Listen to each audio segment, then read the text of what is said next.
Good evening everyone. हम लोग आज डिस्कस करने जा रहे हैं दिल्ली एनडीए टेस्ट पेपर 3। तो स्टार्ट करते हैं आज के सेशन को सबसे पहले क्वेश्चन से। तो पहला क्वेश्चन जो कल के पेपर में था वो था the minimum value of A square upon cos square x plus B square upon sine square x. तो सबसे पहले तो इसको लिख लो, a square 1 upon cos square x होता है sec square x plus B square 1 upon sine square x होता है कॉस एक्स स्क्वायर एक्स। तो इसके लिए मैंने तुम लोगों को शॉर्टकट बताया हुआ है कि अगर कोई question a sec square x plus b cos x square x के फॉर्म में होता है और हमें उस लोग का मिनिमम वैल्यू चाहिए, अगर मुझे उसका मिनिमम वैल्यू चाहिए तो ये फॉर्मूला होता है रूट ए प्लस रूट बी पूरे का होल स्क्वायर। तो अगर ये फॉर्मूला हम लोग जानते हैं तो फिर सीधा यहाँ पे देखेंगे कि ए के जगह में बैठा हुआ है ए स्क्वायर और बी के जगह बैठा हुआ है बी स्क्वायर। तो इसका minimum value according to this formula हो जाएगा root over of A square plus root over of B square पूरे का होल स्क्वायर। अब ये तो सबको ही पता है कि root over of A square is A and root over of B square is B पूरे का होल स्क्वायर। तो ये हम लोग को फर्स्ट ऑप्शन में दिख रहा है। So correct answer is a. Next question में तुम्हें दो इक्वेशंस दिए हुए हैं, एक है तुम्हारा tan a minus tan b equals to x और दूसरा है cot b minus cot a equals to y, और हम लोग को निकालना है cot a माइनस b की वैल्यू। तो जो वैल्यू हमें निकालना है सबसे पहले हम लोग उसको लिख लेते हैं। तो cot a minus cot b, I hope सबको ये फॉर्मूला पता होगा, cot a into cot b plus 1 in the numerator upon cot b minus cot a। Formula अगर याद हो तो कुछ चीज़ें हमारे लिए बहुत आसान हो जाती है एग्जाम हॉल में। जैसे अभी हम लोग को ये फॉर्मूला पता था तो हम इस क्वेश्चन को आगे अप्रोच कर सकते हैं ये देखते हुए कि हमें cot b minus cot a की वैल्यू तो पता ही है जो कि डिनोमिनेटर में चाहिए, लेकिन 1 के अलावा cot a into cot b की वैल्यू नहीं पता है। तो वो निकालने के लिए इस इक्वेशन को ब्रेक कर लेते हैं। तो ये हो जाएगा 1 upon tan B minus 1 upon tan A is equals to y. अब इसका एलसीएम ले लेते हैं तो ये बन जाएगा tan A minus tan B upon में tan A into tan B is equals to y. अब हम लोग अगर ध्यान से देखें तो tan A minus tan B की वैल्यू हमें यहाँ पे ज़रूरत पड़ रही है जो कि ऑलरेडी गिवन है। तो यहाँ पे हम लोग लिख लेंगे x upon tan A into tan B is equals to y, और यहाँ से 1 upon tan A into tan B जो कि हमें यहाँ चाहिए cot A into cot B की वैल्यू, तो 1 upon tan A into tan B यहाँ से हम लोग निकाल सकते हैं, that will give you y by x, और यही तुम्हारा cot A into cot B होता है। तो cot A into cot B की वैल्यू हम लोग को यहाँ पे मिल जाती है वाई बाई एक्स। अब इस वाई बाई एक्स को उठा के यहाँ पुट कर दो और अगले ही स्टेप में ये हो जाएगा y upon x y plus 1 upon y. तो दोनों कैंसिल हो गए। You can see first option is the correct answer. Again इसका आंसर भी फर्स्ट ऑप्शन है, that is 1 by x plus 1 by y. अगला क्वेश्चन सिंपली वैल्यू पुटिंग से हो सकता है। इसमें तुम एक्स और वाई की कोई भी वैल्यू ले लो, सपोज मैंने ले लिया 0, तो इससे काम क्या है जल्दी हो जाएगा। फर्स्ट ब्रैकेट में sine 0 plus 0 minus 2 sine 0 cos 0 और फिर साइन 0 माइनस 0। और अगर तुम एक्स और वाई को अलग अलग वैल्यू भी दे दो 30 45 60 90 तब भी ये फाइनली तुमको 0 ही देगा, बिकॉज साइन 0 इज 0। तो सारी वैल्यूज तुम्हारे 0 हो गई। तो ए इज द करेक्ट आंसर। अगले क्वेश्चन में तुम्हें दो इक्वेशंस दिए हुए हैं, दोनों को एक साथ मर्ज कर दिया है। तो एक है 2 tan a is equals to 1 और एक है 3 tan b is equals to 1। तो सबसे पहले हम लोग यहाँ से tan a की वैल्यू निकाल लेते हैं जो कि होगा 1/2, और यहाँ से tan b की वैल्यू निकाल लेते हैं जो कि होगा 1/3। और हमें जो चीज़ चाहिए यहाँ पे जो हमें फाइंड करना है वो है tan a माइनस बी, और इसका फॉर्मूला होता है tan a minus tan b upon में 1 plus tan a into tan b। अब जो भी वैल्यूज़ हमें मिली हैं यहाँ पे पुट कर दो, 1/2 माइनस 1/3 होल अपॉन में 1 प्लस 1/2 इंटू 1/3। इसको सॉल्व करेंगे 3 माइनस 2 अपॉन 6, और यहाँ पे आ गया 1 प्लस 1/6। तो टोटल आ गया 1/6 अपॉन 7/6, दोनों कैंसिल हो गए और हमें यहाँ पे आंसर दिख रहा है 1/7 जो कि सी ऑप्शन। अब चलते हैं नेक्स्ट क्वेश्चन में। फिफ्थ क्वेश्चन डायरेक्ट है। यहाँ फॉर्मूला लगा लेते हैं cos 80 plus cos 40 that is cos a plus cos b, जिसका फॉर्मूला होता है 2 cos a plus b by 2 into cos A minus B by two. तो जब हम लोग ये फॉर्मूला लगाएंगे पहले दो टर्म्स के लिए, तो ये वैल्यू हो जाएगा 2 cos 60 इंटू कॉस 20, और इसमें से माइनस कॉस 20 करना है। अब सबको पता है कि कॉस 60 की वैल्यू 1/2 होती है, तो 1/2 मल्टीप्लाइड विथ 2 कैंसिल हो गया, हमारे पास में बचा कॉस 20 माइनस कॉस 20, दोनों कैंसिल हो गए, आंसर हो गया 0। Answer is C. Next question में चलेंगे। ये क्वेश्चन कह रहा है कि if the angle C of a triangle A B C is right angle. तो हम लोग इस डेटा से पहले ट्रायंगल बना लेते हैं और सी वर्टेक्स पे रख लेते हैं 90 डिग्री, बाकी ए और बी यहाँ पे रख लेते हैं। अब हम लोग को बेसिक ट्रायंगल के लॉ के हिसाब से ये पता होना चाहिए कि एंगल हमेशा कैपिटल में हमें डिनोट करना है, और एंगल ए के अपोजिट वाला साइड हमेशा होगा स्मॉल ए, और एंगल बी के अपोजिट वाला साइड हमेशा होगा स्मॉल बी, और एंगल सी के अपोजिट वाला साइड हमेशा होगा स्मॉल सी। तो यहाँ से हम लोग एक इक्वेशन लिख सकते हैं यूजिंग पाइथागोरस थ्योरम, जिसकी हमें बाद में जरूरत पड़ने वाली है इस क्वेश्चन में, that is C square equals to A square plus B square. अब हम लोग देखेंगे कि हमें क्वेश्चन में निकालना है tan A plus tan B की वैल्यू। तो tan A perpendicular A angle के लिए परपेंडिकुलर वाली साइड हो गई A और बेस वाली साइड हो गई B, और एंगल B के लिए परपेंडिकुलर वाला साइड हो गया B और बेस वाला साइड हो गया A। अब इसका एलसीएम ले लेते हैं, AB हो गया और यहाँ आ जाएगा ए स्क्वायर प्लस बी स्क्वायर। तो इसकी ज़रूरत हमें पड़ गई यहाँ पे, और ये फाइनल आंसर आ गया सी स्क्वायर अपॉन ए बी, जो कि हमारे डी ऑप्शन में, इसको डी कर लेंगे, c square upon a b. I hope it is clear to all of you. अगले क्वेश्चन में चलते हैं। इसको सिंप्लीफाई करना है cot A by two minus tan A by two को, तो इसको ब्रेक कर लो कॉस और साइन में। तो ऊपर आ गया cos A by two upon sine A by two for cot A by two, और टेन ए बाई टू के लिए आ जाएगा sine A by two upon cos A by two. अब इस स्टेप के बाद हर कोई जानता है कि हमें एलसीएम लेने की ज़रूरत पड़ेगी। Sine A by two into cos A by two denominator में, ये इससे मल्टीप्लाई होगा, ये इससे मल्टीप्लाई होगा, तो यहाँ पे आ गया cos square A by two minus sine square A by two.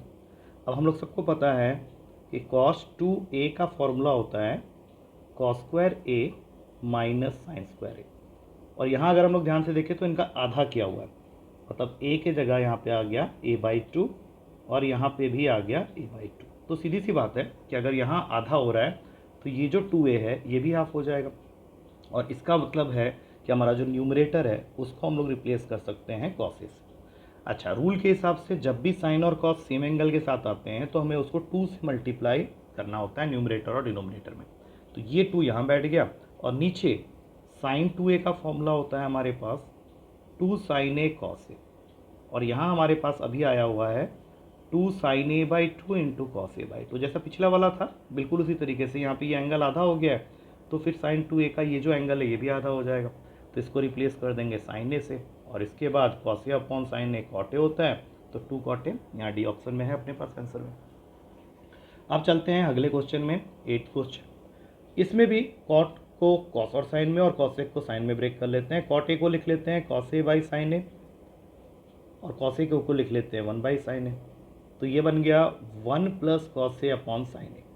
अब ट्रिग्नोमेट्री में 1 प्लस कॉस ए को हम लोग लिख सकते हैं 2 cos square A by two, और साइन ए जैसा हमने पिछले क्वेश्चन में ही यूज़ किया है उसको लिख लेते हैं 2 sine A by two into cos A by two. तो 2 से 2 कैंसिल हो गया, एक कॉस ए बाई टू से कैंसिल हो गया, तो नेट टोटल आ गया हमारे पास cos A by two upon sine A by two, that is equals to cot A by two. ये तुम लोग देख सकते हो बी ऑप्शन में अवेलेबल है। अब चलते हैं 9th में। अच्छा, इस क्वेश्चन में सबसे पहले आखिरी की ये जो 2 टर्म्स हैं इनको ध्यान से देखो, क्योंकि फर्स्ट वाला जो है उसको हम लोग वहाँ पे देख सकते हैं, लेकिन उसको इंडिपेंडेंटली छोड़ देते हैं। अब इन दोनों में अगर हम लोग कॉमन देखें तो we can directly see tan 50 degree is common, तो इसका मतलब है ब्रैकेट के अंदर आ जाएगा tan 15 प्लस tan 25। अब देखो tan 15 प्लस tan 25 और यहाँ tan 25 इंटू tan 15, मतलब ये कहीं ना कहीं हमें कह रहा है क्वेश्चन कि tan 40 डिग्री की वैल्यू को इसने यूज़ करना है by writing this 40 as 25 plus 15, और यहीं से tan a प्लस बी का फॉर्मूला लगा के हमें मिलेगा tan 25 plus tan 15 whole upon में 1 माइनस tan 25 इंटू tan 15। अब अगर मुझे इस ब्रैकेट में 1015 प्लस 1025 की वैल्यू दिख रही है तो वो वैल्यू यहाँ पे है। तो इसको हम लोग सॉल्व कर सकते हैं यहाँ से कि 1025 प्लस 1015 की जो वैल्यू होगी दैट इज़ 1040। अब देखो ये जो आया है वो तो इसके लिए आया है, तो 1040 को हम लोगों ने क्रॉस मल्टीप्लाई करना है इसके साथ, तब जाके ये पूरे की वैल्यू आ जाएगी। तो एक बार ये स्टेप मैं यहाँ पे लिख रहा हूँ, ध्यान से देख लेना। अब इस पूरे को उठा के हम लोगों ने यहाँ पे पुट करना है। तो ये 1025 इंटू 1015 को कुछ मत करो, लेकिन इस 1050 को छोड़ के जो ब्रैकेट में 1015 प्लस 1025 है उसको हम लोग को रिप्लेस करना पड़ेगा इस पूरे से। इस पूरे का मतलब अगर तुम चाहो तो इसको यहाँ खोल भी सकते हो, 1040 इन दोनों को मल्टीप्लाई करके माइनस इसको इस पूरे से, तो 1040 इंटू 1025 इंटू 1015। अब हमें इसको सॉल्व करते हुए जाना है। तो 1025 इंटू 1015 कोई चेंजेस नहीं करने की ज़रूरत है। इसको मल्टीप्लाई करेंगे तो यहाँ पे 1050 इंटू 1040 आ जाएगा, और ये पूरा बन जाएगा 1050 इंटू 1040 इंटू 1025 इंटू 1050। अब 1050 को हम लोग कॉम्प्लीमेंट्री के हिसाब से cot 40 लिख सकते हैं, जिससे कि ये पूरी वैल्यू 1 हो गई। यही सेम काम यहाँ करके इसको 1 कर देंगे। तो अगर हम लोग ध्यान से देखें तो हमने क्या किया है, 1050 को कॉम्प्लीमेंट्री एंगल के हिसाब से लिख लिया है cot 40 के इक्वल। तो इससे ये दोनों टर्म तो गायब हो गए। अब हमारे पास में बच क्या रहा है, अगर हम लोग ध्यान से देखें तो एक तो तुम्हारा बच रहा है 1025 इंटू 1025, एक यहाँ पे टर्म बच रहा है जिसको अभी हम लोग कैंसिल कर देंगे इस पूरे के साथ। तो हमारे पास में जो बच रहा है उसके नाम पे खाली यही होगा कि ये पूरा पूरा टर्म तुम्हारा कैंसिल हो गया, खाली यहाँ पे बीच में एक 1 छूट गया था, क्योंकि ये तो 0 हो गया। तो ये जो 1 है that is available in B option. I hope it is clear to all of you. Next question है, इसमें sin x plus cos x की वैल्यू दे रखी है p और हमें निकालना है cos स्क्वायर 2x। इसके लिए स्क्वायर देख के हमें आइडिया लग जाएगा कि हमें स्क्वायरिंग करने की ज़रूरत है, तो बोथ साइड्स को स्क्वायरिंग कर देते हैं। जैसे ही हमने बोथ साइड्स को स्क्वायरिंग किया तो a प्लस बी के होल स्क्वायर के फॉर्मूले के हिसाब से ये टर्म आ जाएगा अपने पास में। अब हमारे पास में sin square x plus cos square x की वैल्यू तो पता है 1 होता है, और 2 sin x cos x को हम लोग sin 2x लिख सकते हैं। तो इससे हमें sin 2x की वैल्यू मिल गई नेक्स्ट स्टेप में p स्क्वायर माइनस 1, और यही हमें cos स्क्वायर 2x तक ले जाएगा, क्योंकि हमें पता है कि sin square 2x plus cos square 2x जो है वो 1 के इक्वल होता है। तो अगर मुझे cos स्क्वायर 2x चाहिए तो मैं यहाँ से लिख सकता हूँ कि it is equals to 1 minus sine square 2x। तो ये टोटल आंसर हमारे पास में आ गया 1 माइनस, नहीं एक सेकेंड, ये करने से ये गलत हो जाएगा कि साइन स्क्वायर एक्स के लिए होता है ये फॉर्मूला।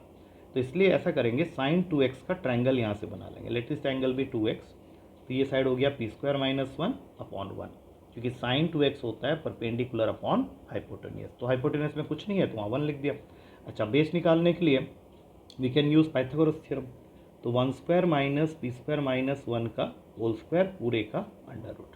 तो ये बन जाएगा 1 minus p to the power of 4, फिर से माइनस 1 और फिर प्लस का 2p स्क्वायर पूरे के ऊपर अंडर रूट। ये दोनों कैंसिल हो गए और हमारे पास में टोटल आ गया value 2p square minus p4।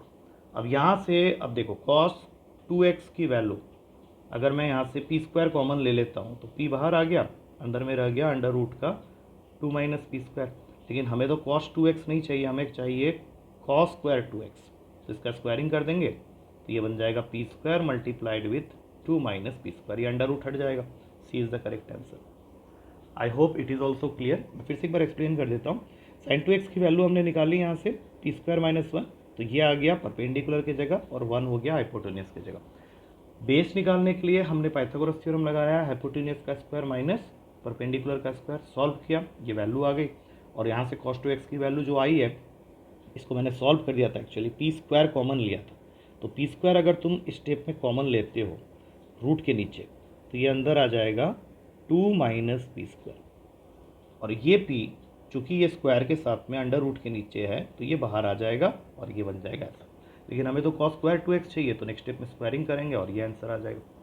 I hope with this we come to the end of this video. तो एक बार इसको सॉल्यूशन को देख लेना, ठीक है। फिर नेक्स्ट वीडियो में नेक्स्ट पेपर के सॉल्यूशन के साथ मिलते हैं। Till then take care and good night.